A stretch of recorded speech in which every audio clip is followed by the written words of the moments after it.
Makinig ka, Eloy Burigis. Itong mensahe ko ay para sa iyo ito. Matanda ka na. Amoy lupa ka na. Amoy lupa ka na. Ha? Isipin mo, sabi mo may sakit ka. Nangihingi ka ng kwarta sa mga follower mo. Nilalapag mo ang Gcash mo. Bakit hindi ka tulungan nila Sara Duterte? Kasi nangihingi ka dyan na para kang pulubi, para kang patay gutom. Proud ka pa ba sa ginagawa mo, ha, Eloy? Ha? Yung sinasabi mong yan sa mga vlog mo nung nakaraan, pinagawa na din sa akin yan. Kagaya nung pinamura sa akin si Dilema, pinawalang hiya sa akin si Risa Ontiveros, si Trillanes, pinatawagan sa akin, pinamura nila yan. Iutos sa akin yan.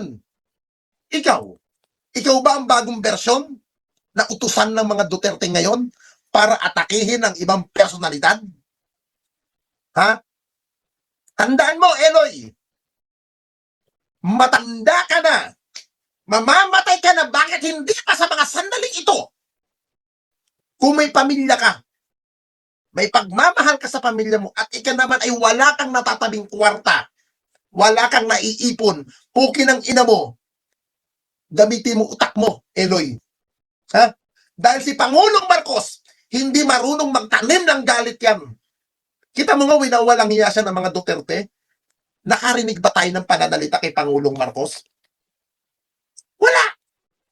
Death na! Hindi niya pinapansin. Tandaan mo, si Pangulong Marcos, hindi ako makamarcos. Hindi ko binoto si Pangulong Marcos. Pero, nakita ko sa mama, yung dedikasyon niya sa pagtatrabaho. Yan ang hindi maramdaman ng mga ibang kababayan natin. Bakit?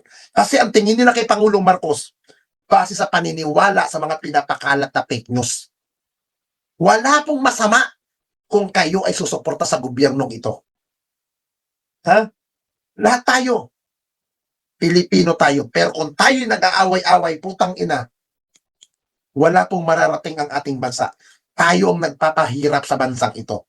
Tulungan natin ang bagong gobyernong ito. Huwag kayong nagpapadala sa mga matatamis sa salita. Ako sinasabi ko na sa inyo ito, nagkasalita ko bilang dating DDS vlogger. Nung nawala si Duterte, tinagtad ako ng kaso. Tinagtad ako. Iniwan din ako sa ere ng mga yan. Maging aral ito sa inyo. Maging aral ito sa inyo.